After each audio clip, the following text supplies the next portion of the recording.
Diretsang hinamon ng National Task Force to End Local Communist Armed Conflict si Kabataan Party List Representative Raul Manuel na magsampa ng kaso laban sa kanila kung walang katotohanan ang paratang na siya ay isang recruiter ng komunistang teroristang grupong CPP, NPA, NDF. Narito ang balita ni Almar Forzuelo.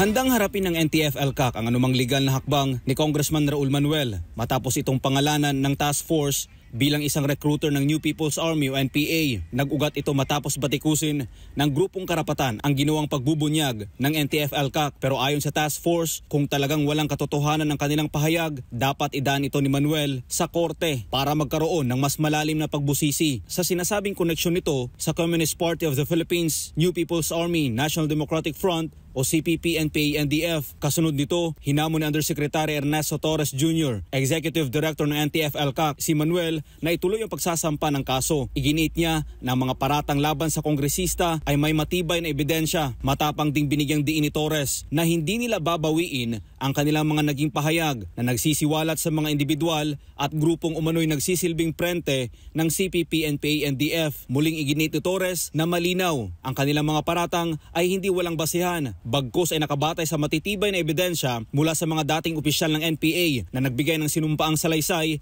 sa Senado at iba pang pampublikong pagpupulong. Kabilang sa mga pangunahing saksi, sina Arian Jane Ramos, dating kalihim ng Guerrilla Front 55 ng Southern Mindanao Regional Command ng NPA, at Justin K. Traca, isang dating opisyal ng politika ng NPA. Sa huli, hinimok ni Torres ang Commission on Elections o COMELEC na maging mapagmatsyag laban sa anumang hakbang ng mga grupong may kaugnayan sa CPP, NPA, NDF na maaaring sumubok na hadlangan ang misyon ng task force. Matibay ang paninindigan ng NTF-ELCAC sa kanilang layunin na ipalaganap ang katotohanan at bigyang babala ang publiko laban sa mga individual at grupong gumagamit ng kunwari legal na aktivismo na kumukubli sa maitim na agenda ng mga komunista at teroristang organisasyon ng CPP, NPA, NDF. Para sa Diyos sa Pilipinas, kung mahal, Almar Forzuelo, SMNI News.